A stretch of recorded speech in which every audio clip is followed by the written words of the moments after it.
Wants to get spooky? It's me, your boy, Max Booth, a host, and this is a podcast called Ghoulish. And I will not apologize for how I've introduced this episode, even though I already regret everything. On today's episode of Ghoulish with me, Max Booth, a host, I am talking to TJ Tranchell. Tranchell? I did not check how to pronounce this man's last name, and I apologize. I think it might be TJ Tranchell. Tranchell. Oh, and to spell TJ, it's T and then J. He wrote a book called Tell No Man. Tell No Man. Tell No Man. It's only written once, but for some reason the title makes me think he should recite it 3 times in a creepy chant. Right? Maybe not. Maybe I am just wrong. Maybe I'm just wrong.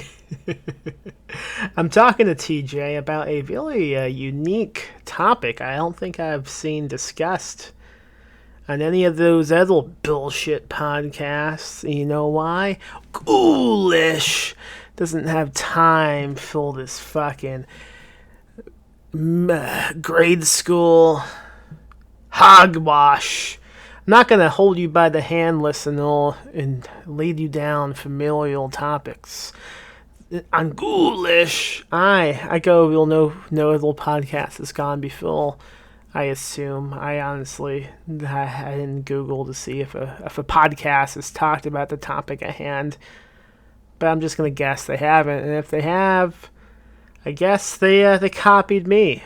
And if you're thinking, well, Max, the date doesn't match up.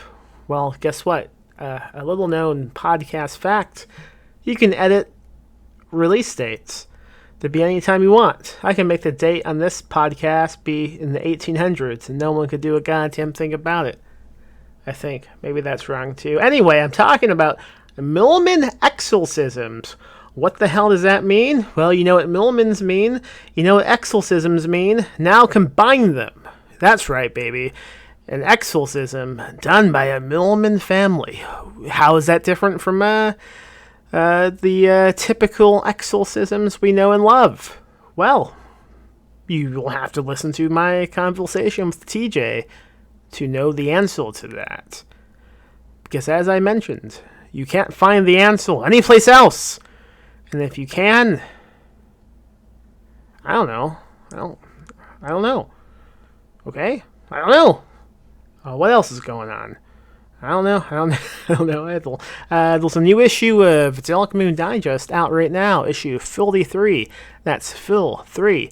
Issue 53. With lots of fun writers. I don't have the list in front of me. Joshua Chaplinsky is in it. So is Jeremy Shipp. And many other talented folks. I don't have the list in front of me. I apologize. I am not very organized. I could pause and go get it, but I'm not going to do that. That would require effort. I don't know. Go buy the magazine, Dark Moon Digest. It comes out several times a year. 4 times a year to be exact. And this is the April edition that we released in May. Consistent? I think not. What else? Nothing really. Go pre-order The Flying Nun by Cody Goodfellow. Comes out next week, on the 25th of May. And now, let's listen to my episode with TJ about Millman Exorcisms.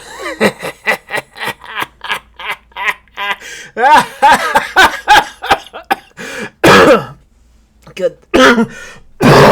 Oh, fuck me.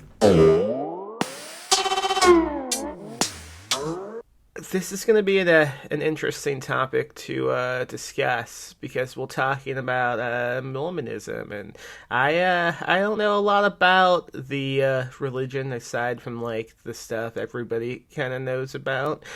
Now, I am not 100% certain, TJ. Are you at the moment a Mormon, or did you just grow up like that? I grew up in the church, and so a lot of my family still is.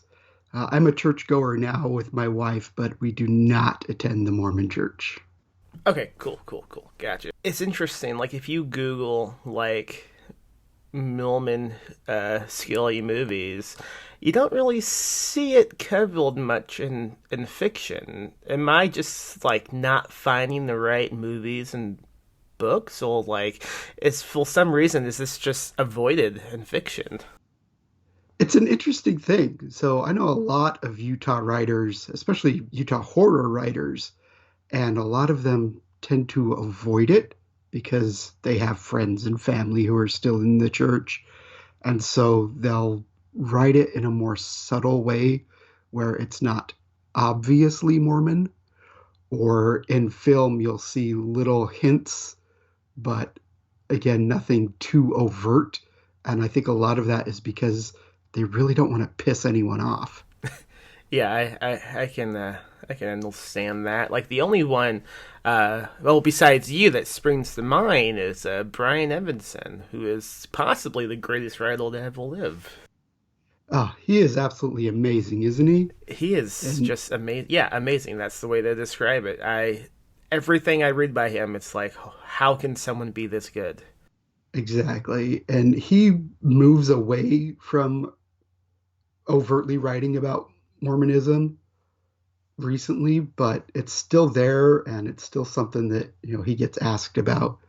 And when he does, he will sometimes absolutely lay into it, like he does in the book The Open Curtain, which is about, it's very explicitly about a Mormon character discovering his past and his father, and even goes through a temple marriage.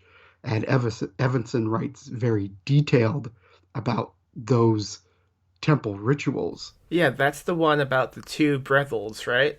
Yeah, Yeah, yep, the I two just began that brothers. one. Oh, it's fantastic. And what's great for me in reading that book is that the setting is where I grew up. So Evanson grew up in a town called Springville, and I grew up in a town called Payson, which are about 10, 15 miles apart. So I was immersed in that book going, this is my home. This is where I'm from. And there are horrible things happening there, and I love it. At what point did you read the book? Like, were you out of the church by then, or were you still in it? I first read that one when it came out in the Coffee House Press edition, so about 2016.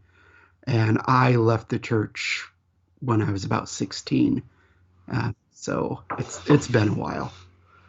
But like I said, I still have family that are in it, and I'm still aware of everything that goes on as much as you can be without being there all the time. Right. When we were talking about doing this episode, I don't have the chat box in front of me now, but I believe you mentioned something about Hereditary being like the perfect Utah movie. Did you want to tell me what the fuck you meant by that?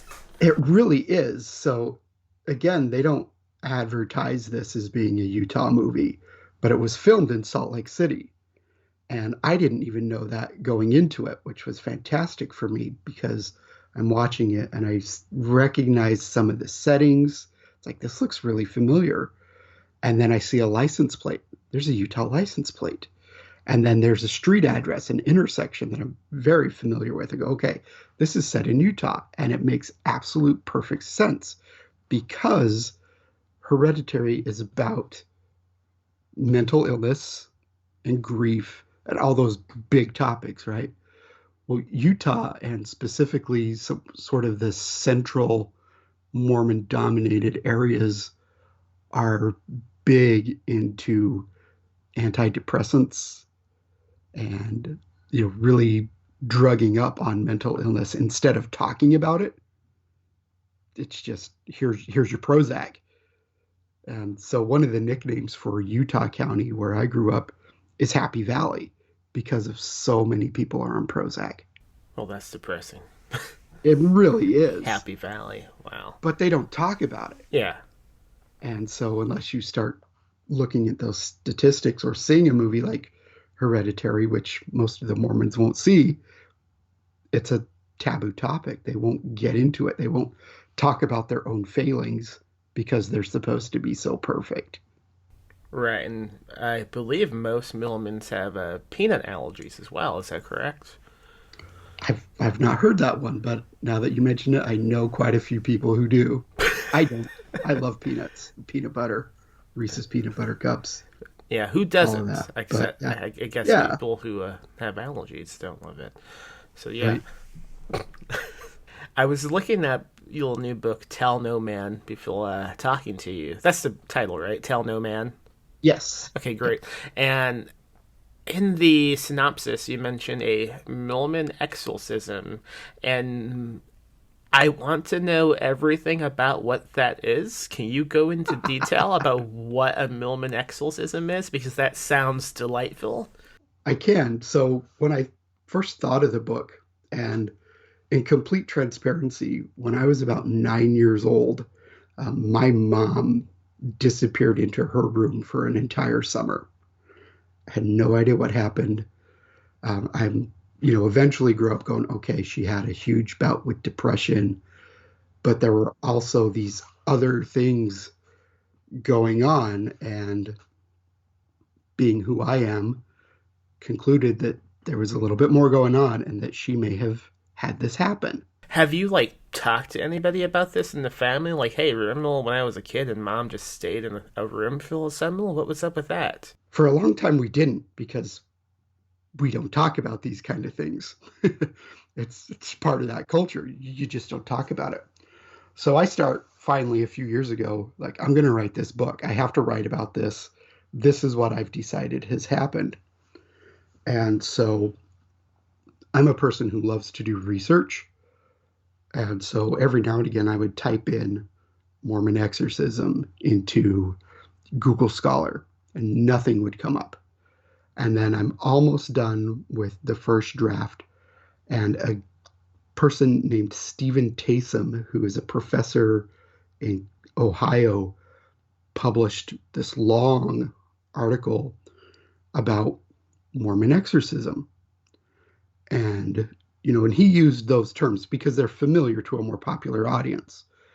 But what he said is that in those inner church workings, it's more often referred to as dispossession. And so that's why I couldn't find anything. I wasn't using the right word. And so he wrote about this long history of it from Joseph Smith all the way up to a current Mormon leader having performed one of these in 1977. And so the research in the background doesn't get into the same kind of ritualized event like we're more familiar with from like The Exorcist, right? That big Catholic, we repeat this thing all the And time. plus, that's movie stuff as well. And that's movie stuff. Yeah.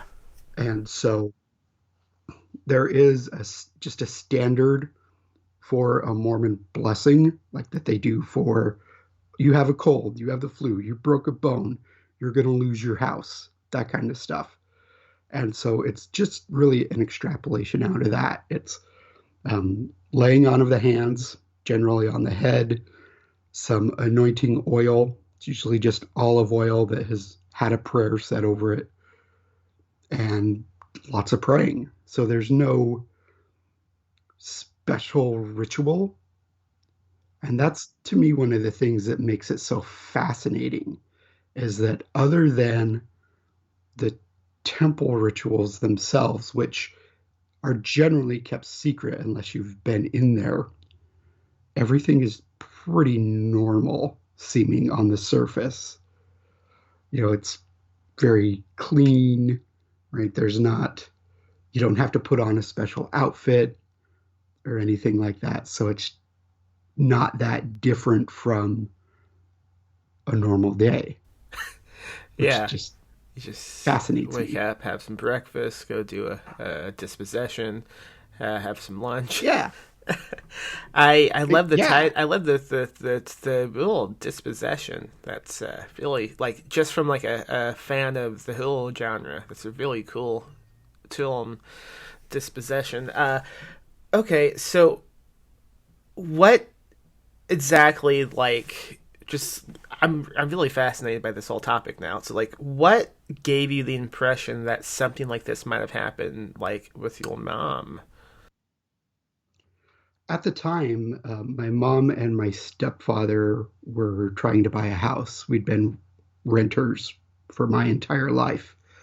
And so part of the story that I heard at the time was that they went into this one house in town where we lived, and there might have been a somewhat satanic painting and other remnants from squatters in the house. And she touched the painting and got sick. Oh wow. Do you know what Yeah. was of the painting at all? I don't. I don't Yeah. have any idea. So, of course, I made one up for the book. What's in the book? What's the painting? In the book, it's a painting of a mostly nude woman uh, performing fellatio on the devil with three half clothed men watching, pleasuring themselves. I mean, that's just typical Satan. Totally. I so let's talk about the book for a little bit. Like, how close does it resemble like what you and your mom went through as a when you were a kid? Like, is that also what's going on in the book? Someone is like just locked away into one room for like a summer, or like what's going on? That's sort of at the heart of it, sort of the mother and son stuff. So within the book, the main character, the mom, she's in the book, she's divorced and has two sons who are 12 and 9. I have more brothers and sisters than that. And at the time, my mom was married. So there's some subtle character changes like that. But the big heart of it is the two boys trying to survive this summer without their mom. And they do crazy brother stuff that you would do when you were 9 and 12, but also still knowing that something bad is going on because there's church people coming in all the time and going out. Other people are cooking their meals for them. And so I really tried to build up that sense of, especially the older boy, having no clue what's going on because no one will tell him, and also being completely powerless to help his mom. That sounds great. When did this come out? Like recently, right? February, I Okay, finally cool. got it out. Yeah. Has It anyone was a like? long journey. Oh, how so? Tell me. I had the prologue published as a short story a few years ago in a magazine that only had 2 issues. And so then I finished the draft of the whole novel and put it up on one of the Twitter pitch sessions. And the person who had published a short story liked it. And I contacted him. It's like, are you doing books now? What's going on? And he was going to do books. And so I said, okay, I'll take a chance. Let's go. And so we signed a contract. I did some revisions. We got all the stuff done. We were setting up publication dates and all of that.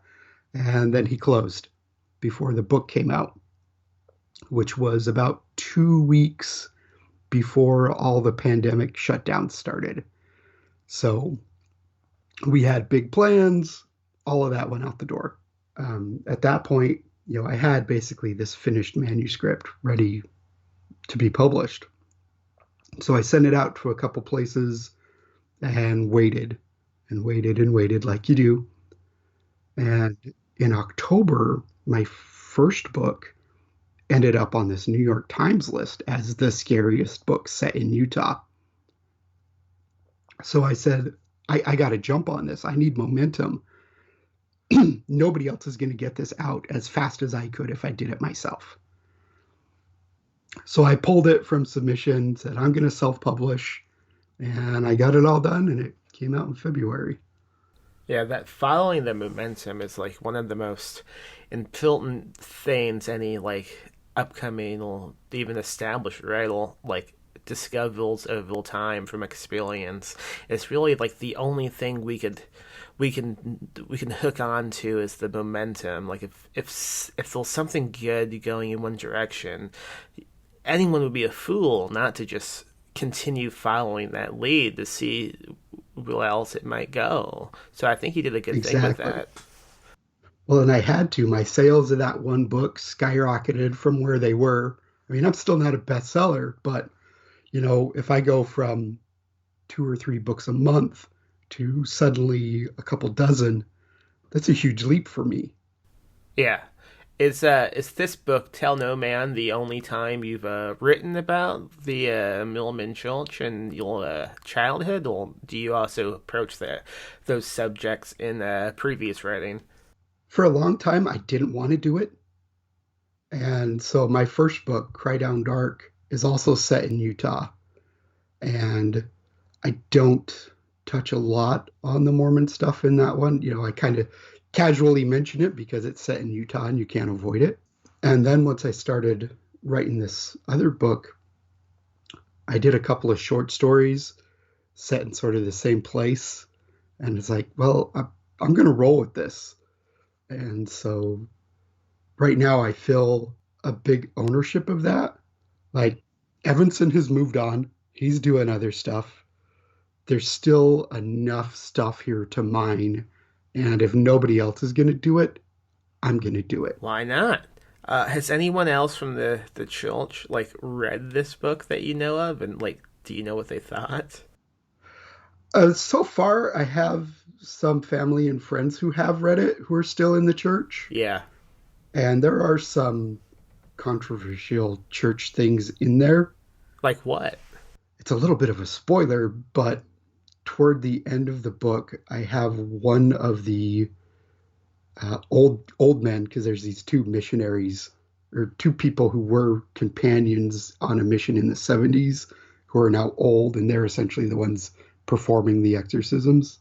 Toward the end of the book, one of them has to give what they call the priesthood power to a woman, Uh or oh. else the whole thing is everybody's going to die if he doesn't do it because he needs somebody else with that power and authority to help him. So he gives it to a woman, and that just does not happen. So, So, like, just like from an outsider who doesn't really practice any religion, it's so frustrating just to feel like that's a controversy. it is. It really is. Like, Mormonism is so white male patriarchy and hierarchy. It's ridiculous. Every now and again, you'll see minor protests about how women should be allowed to hold the priesthood powers, Yeah. and they flame up and burn out pretty quickly. I've only been to Utah one time, and that was back in, I think, 2012 when the HWA did the annual convention in Utah. I think they did it a few times in Salt Lake City, and I always thought that was really amusing for some reason, just because you don't really think of the whole genre when you think of Salt Lake City. But it was a great city. I mean, I thought it was pretty beautiful. I didn't really get a chance to explore the landscape too much since we were stuck in a hotel conference room. But like walking around the building is like, yeah, this place smells good. It really does. It's such a clean place. Mormons are a very clean people and industrious. They know how to build a building and Say what you make want about the roads, Millmans, but they can build a building. right? And what's great about it is that while you don't necessarily think Utah and think horror, it shows up. Some of the later Halloween sequels were shot in Salt Lake. Oh yeah. I believe 4, 5, and 6. At the very least, I know 5 and 6 were because I have some friends who were extras, and so because it just has still has that small town look in a lot of places, it's a really great place to film that kind of stuff. And What does Salt Lake City think of the movie SLC Punk? most of the people that I know now thought it was great. Okay. Most of the church people never saw it, so I can't imagine they will their see it. opinion doesn't count. I growing up, I loved that movie to death, and that was my only impression of the whole state was just that movie alone. Within a certain section, it's pretty accurate. Yeah. But then also some of the other great stuff that's been filmed there, and I use the word great very lightly. Um, Troll 2, Okay.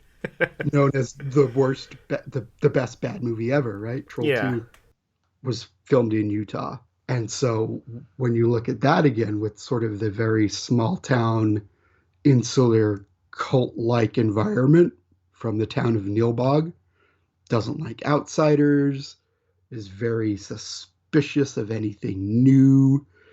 That's a very Utah thing. Right. How do you think, like most especially Salt Lake City citizens, reacted or thought about like the HWA convention being Setville like so many times? Like I think it was at least 2 times in a row. It might have been more than that. Like, do you think they had many opinions about something like that or nah? I don't think they even noticed, Yeah. Okay. honestly, which is too bad because that kind of stuff could be really great. But at the same time, by not being noticed, I think the convention could sort of live on its own without being bothered. Yeah. You know? I've always thought about this when it comes to the StokelCon and whatnot, especially StokelCon, is like I've been to it in many different cities, Salt Lake City and New Orleans, and there's never any like outside advertisement for the convention at all. Like if you walk outside the convention center, there's nothing advertising what's going on in it. I always thought that was like a misstep maybe because like I feel like you could really attract like fans of the genre who don't know about these things, but there's never any out like advertisement about it, and I've always found that strange. Have you gone to any of the Stokel cons? I haven't. I was planning to go to Denver, but we're just going to do that online. Yeah. And when I was younger and still living there, and these things would happen because, like you said, no outside advertising, I would find out later Mm-hmm. and then be angry. Like, I could have gone to that, or different things like that. And, the growth of the internet has helped, certainly, that I can like find out things ahead of the time. Yeah, I mean that's why I knew about the Salt Lake City one online. Why else would I have known about that? Do you plan on possibly going next year? Looks like they might be doing it in Denver again, right? I want to, for sure. Yeah, I think it'd be good. I'm excited. I'm missing conventions. I mean, you and I have met at the one in Austin, and Yep. that's great. I love that convention a lot, and I miss it. I had such a good time there. It's weird for me because KillerCon, the convention we met at, is full of those, the splatter punks and the really extreme writers, Yeah. and that's not me. Like I have some gory stuff sometimes, Right. but that's not really my deal. It was fun because I was talking to Brian Keene there, and talking about what I write, and that was actually the first time from him that I heard somebody call my stuff quiet horror, and I thought I like that. I'm going Yeah. to use that. That's a good film, Phil. I think Killer Khan is maybe a good balance of all types of spooky genres, but I do think those who write like super extreme splattle stuff, they talk really loud, and maybe it seems like it's That's a good mostly point. them. They they just have loud voices. I realize it's not good to place a stereotype on anybody, but I'm saying it on Ghoulish right now. If you write extreme hill, you talk too loud. Lower your tone. But also, it was fun for me to be in that kind of environment and, just to hang out with other writers and people who read books, which is fantastic. But also for me to see what I'm not Yeah. and to see what the possibilities are. Like, I could take this tiny little thing and write one scene like that that's just absolutely going to scare the hell out of people, but build up all of that emotional and atmospheric stuff before that and make it matter even more. Right. So, Excellent. Well, I mean, I hope we all see you again next year in Austin, and hopefully at other conventions as well, because I don't see any physical conventions happening. I mean, I know they're happening right now, but I'm not going to them, and I know most right. of my friends are not going to them. So, onward to 2022, hopefully, I Right. guess. How can folks find you online? I am pretty easy to find. There's not too many people with my last name, so it's pretty easy. But if they want to get direct access to all of my books, I have 4 books out now, which is amazing. Um, I am at tjtranchell.net. Ooh, a .net. Just, Fancy. I know, right? That was another one of those pandemic things. I was working with a hybrid publisher for my first 3 books, and she had to close down the web store on the publisher website. She couldn't afford the upkeep. So I started my own and then moved into self-publishing that 4th book. So they're all there, which is amazing. Yeah, go buy them, folks. What are you waiting on? A Millman Exorcism. That's awesome. No one's writing about Millman Exorcisms, but you have now. I Folks, did. now folks can go read it. Tell no man. Yep. Yeah, but I mean, you have to tell. But to be Well, honest, you you, have to you tell just you somebody. just told me, and I am a man. So Well, that's the great thing. The title is actually biblical. Um, it is in the New Testament. There are yeah, a couple of times that it's used, but specifically, there's one moment where Jesus has healed a man, and he said he doesn't need a bunch of people bothering him because Jesus needed his rest time, and he tells the guy, "Okay, you're healed. Don't go back into the town where you're from, but if you do, tell no man what happened to you today. Like, don't tell anybody because yeah, they're just going to come bug me." yeah. Like, don't go on any And podcasts and tell anyone about this. yeah, exactly. A lot of And so I podcasts in the Bible, if I really recall. hitched on to that phrase. It's a good Um, title. I like it. I think if anyone sees the title, they're going to be like, okay, well, what is this about? right? It feels a little secretive. Yeah. All right, man. Well, hey, thanks for coming on and doing this. This was fun. I discovered some things I knew nothing about, and that's always a good opportunity to talk to somebody. So thank you. Yep. Thanks for having me.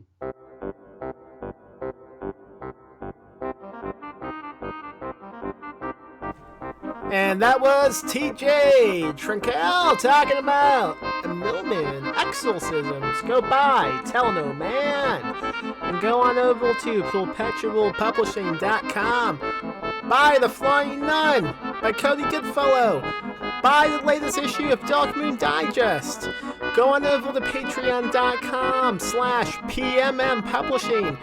And throw us a buck or two. Do what you gotta do. Go to iTunes. Leave Ghoulish a review. A spooky review. Do something. Okay? Just please. For the love of God. Do something.